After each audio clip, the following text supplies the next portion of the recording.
নমস্কার বন্ধুরা, আমরা ফরমালিন ফল খেয়ে নিচ্ছি না তো সেই ফরমালিন হচ্ছে জীবাণুনাশক, যা আমাদের শরীরের জন্য খুব ক্ষতিকারক।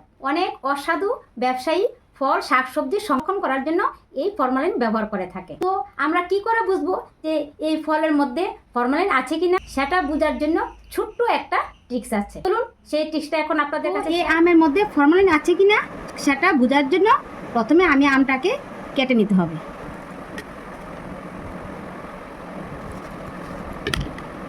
আমি এখন আমটাকে কেটে নিয়েছি। এবার এই আমটাকে আমের মধ্যে রেখে ঘষতে হবে। তো কিছুক্ষণ ঘষে নিলে বোঝা যাবে যে এর মধ্যে ফরমালিন আছে কিনা। তো ঘষতে ঘষতে আমটা যদি লাল হয়ে যায় তাহলে বুঝতে হবে এর মধ্যে ফরমালিন দেওয়া আছে। দেখুন আমি অনেকক্ষণ ঘষে নিয়েছি। তো অনেকক্ষণ ঘষে নিয়েছি। এই দেখুন বন্ধুরা, আপনারা দেখেই বুঝতে পারছেন এই আমটা লাল হয়ে গেছে। তার মানে আমি যে আমটা বাজার থেকে কিনে নিয়ে এসেছি এর মধ্যে ফরমালিন দেওয়া আছে। তাহলে বন্ধুরা আপনারাই বলুন, এই আমটা যদি আমরা খাই এটা স্বাস্থ্যের জন্য কতটা ক্ষতিকারক। এই আমের সিজনে আপনারা নিশ্চয়ই আম খাবেন। আমি বলবো আম খাওয়ার পূর্বে আপনারা এই টিপটা একবার ট্রাই করে দেখবেন। চলে আসলাম দ্বিতীয় টিপসে। কলার মধ্যে ফরমালিন আছে কিনা কি করে বুঝবো, চলুন সেটা আপনাদেরকে দেখাই। প্রথমে আমি কলাটাকে মাঝখান থেকে কেটে নেব।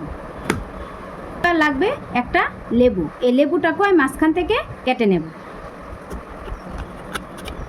এই লেবুটা থেকে একটুখানি রস আমি কলার মধ্যে দিয়ে দেব। আর এই কলাটাকে এইভাবে দিয়ে ঘষতে থাকবো। কলার রঙটা চেঞ্জ হয়ে যায় তাহলে বুঝতে হবে এর মধ্যে ফরমালিন দেওয়া আছে। তো আমি অনেকক্ষণ ধরেই ঘষলাম। আপনারা দেখতেই বুঝতে পারছেন এই কলার মধ্যে ফরমালিন নেই।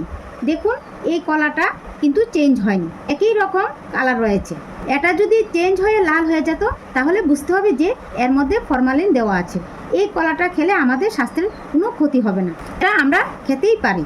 তো বন্ধুরা, আমরা যখন কলা বাজার থেকে কিনে নিয়ে আসার পর এরকমভাবে রেখে দিই তাহলে 2-3 দিন পরে কলা পুরো কালো হয়ে যায় আর সেটা খাওয়া যায় না। তবে এই কলাটাকে কিভাবে আপনারা টাটকা রাখবেন সেই ট্রিকটা আজকে আমি দেখাবো। কলাকে টাটকা রাখার জন্য লাগবে না টিস্যু পেপার নিয়েছি। তো আপনারা টিস্যু পেপারের বদলে সুতি কাপড় বা খবরের কাগজও নিতে পারেন, তাতেও কলাটা টাটকা থাকবে। তো চলুন কীভাবে এটা টাটকা থাকবে সেটাই দেখাবো। তো সবার প্রথমে টিস্যুর উপরে কিছু পরিমাণ সরষের তেল দিয়ে দিচ্ছি। তো এবার এই টিস্যু পেপারটা কলার এই জায়গাতে এভাবে মুড়িয়ে দিতে হবে। আর এই সরষের তেলের জায়গায় আমি অল্প অল্প করে জল দিয়ে দেব, ভিজিয়ে দেব। তো এইভাবে কলা রাখলে দীর্ঘদিন কলাটা টাটকা থাকবে আর কলাটা কালো হবে না। এই গরমে টিস্যুটা শুকিয়ে গেলে মাঝে মাঝে এই টিস্যু কাপড়টা ভিজিয়ে দিতে হবে।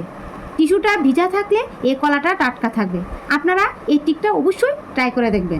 তো বন্ধুরা, আমার আজকের সেই ভিডিওগুলো আপনাদের কাছে কেমন লাগলো? তো এই 3টি ট্রিকের মধ্যে কোন ট্রিকটি আপনাদের কাছে বেশি পছন্দ হয়েছে এবং ভালো লেগেছে তা কিন্তু অবশ্যই আমাকে কমেন্ট করে জানাবেন। এই ধরনের নিত্য নতুন মজার ভিডিও পেতে হলে আমার চ্যানেলটাকে সাবস্ক্রাইব করে রাখবেন। তো বন্ধুরা, আপনারা সবাই ভালো থাকবেন, সুস্থ থাকবেন। আবার দেখা হচ্ছে নেক্সট ভিডিওতে। ততক্ষণের জন্য টাটা।